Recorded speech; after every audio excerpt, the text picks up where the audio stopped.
Okay.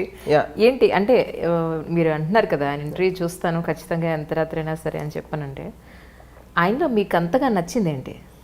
అదే అండి, ఇప్పుడు ఒక టాపిక్ ఉందనుకోండి, ఒక 10 మంది ఒకటి మాట్లాడితే ఈయన ఒకటి మాట్లాడతాడు. నాకు అది చాలా ఇష్టం. మళ్ళీ ఏం మాట్లాడతాడంటే చాలా లాజికల్గా ఉంటుంది తను మాట్లాడేది. ప్రతి పాయింట్కి ఒక ఎక్స్ప్లెనేషన్ ఉంటుంది, లాజికల్గా ఉంటుంది.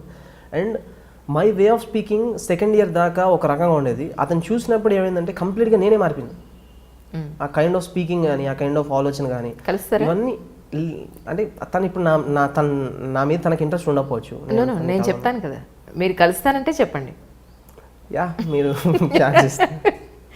Definitely done. నేను ఆయనకి ఫోన్ తను లేకపోతే నా లైఫ్ లేదు.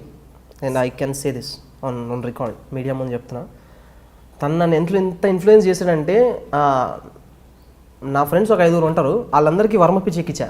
ఇప్పుడు వాళ్ళందరూ ఆయన ఫ్యాన్స్.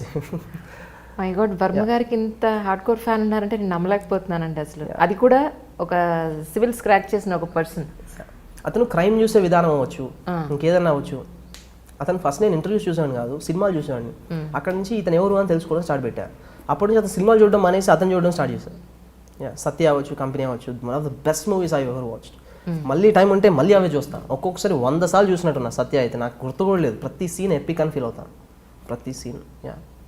ఆయన మీ కళ్ళ ముందు వస్తే కనుక మిమ్మల్ని కలవడానికో లేకపోతే మీరు ఆయన కలవడానికో ఏం చేస్తారు ఫస్ట్? నేను ఏమి చేయనండి అతని ముందు. ఏమి చేసినా వేస్టే, అతను నన్ను పట్టించుకోడు. అలా అంటే ఎలాగా? Now you have your own designation కదా. Yes, definitely. అంటే నేను ఏదైనా గ్రేట్ అచీవ్ చేసినప్పుడు, లేదంటే ఏదైనా డౌట్స్ అడగడానికి, క్రిమినల్స్ మైండ్ సెట్ స్టడీ చేయడం కానీ, ఇంకా దేనికని సైకాలజీ స్టడీ చేయడం కానీ, అప్పుడు అతను వెళ్ళి కలిస్తే బాగుంటుందని నా ఫీలింగ్. కానీ ఏమి పని లేకుండా వెళ్ళి అతను కలిస్తే జస్ట్ హాయ్ చెప్తాడు, వెళ్ళిపోతాడు. సో నాకు అది ఇష్టం లేదు. ఆయన నన్ను ఇగ్నోర్ చేయడం నేను భరించలేను. అది వండర్ఫుల్. లేదు, ఇప్పుడు మిమ్మల్ని ఇగ్నోర్ చేసే ఛాన్స్ ఎక్కడ? ఇప్పుడు మీరు డెఫినెట్ సివిల్ సర్వెంట్గా ఉన్నారు. ఇంకొకటి నేను అడగాలి, అంటే ఈ 624 ర్యాంక్ మీకు ఏదో సాటిస్ఫాక్షన్ ఇవ్వలేదని, సో దాని గురించి మీరు చాలా అసంతృప్తితో ఉన్నారని మీ మాటల్లో నాకు అర్థమైంది. సో దాని గురించి ఏం చెప్తారు? అంటే నేను ప్రిపరేషన్ స్టార్ట్ చేసినప్పుడు ఒకటే అనుకున్నానండి, ఏమనంటే నాకు వస్తే మొదటి ర్యాంకే రావాలి, అది తప్ప నాకు వేరే ర్యాంక్ వద్దు అని. ఎగ్జామ్ రాసే ముందు వరకు నాకు అదే ఆలోచన ఉండింది, వస్తే మొదటి ర్యాంకే కొట్టాలి, ఇంకా వేరేది ఏమవుద్దు. ఎందుకంటే నేను always I wanted to be on top. నేను ఎంత ప్రిపేర్ చేయను, ఏమేమి బుక్స్ చదివానో నాకే తెలుస్తుంది. 10th క్లాస్ వరకు యావరేజ్ స్టూడెంట్, వెరీ యావరేజ్. తర్వాత టాప్ లోనే ఉండాలి. సో రెండు కాంట్రాస్టింగ్ ఉన్నాయి, రెండు ధృవాలు. ఎందుకంటే ఇప్పుడు నేను అతను వర్మ గారిని చూసినప్పుడు ఏమి నేర్చుకున్నానంటే, ఈ ఎక్కడున్నా మీరు టాప్గా ఉండాలి, లైఫ్ని చాలా ఇంటెన్స్గా యూ హ్యావ్ టు లివ్ అని తన దగ్గర నుంచి నేను నేర్చుకున్నాను అనమాట. సో ఈ సివిల్ సర్వీస్ సిలబస్ కూడా నాకు తెలిసి చాలా దగ్గరగా ఉంది. హిస్టరీ కానీ, పాలిటీ కానీ, ఇండియా గురించి నేర్చుకోవడం అనేది నాకు చాలా బాగా అనిపించేది. సో ఇది నాకు వెల్ వర్స్ సబ్జెక్ట్ కాబట్టి నేను ఏమనుకున్నానంటే, దీంట్లో మనం ఎట్లాగో టాప్గా ఉండాలి. ఇప్పుడు మీరు ఎగ్జాంపుల్ ఏమైనా తీసుకోండి, ఇప్పుడు ఒక కొత్త అతను టాలీవుడ్లోకి వచ్చాడు ఇండస్ట్రీకి.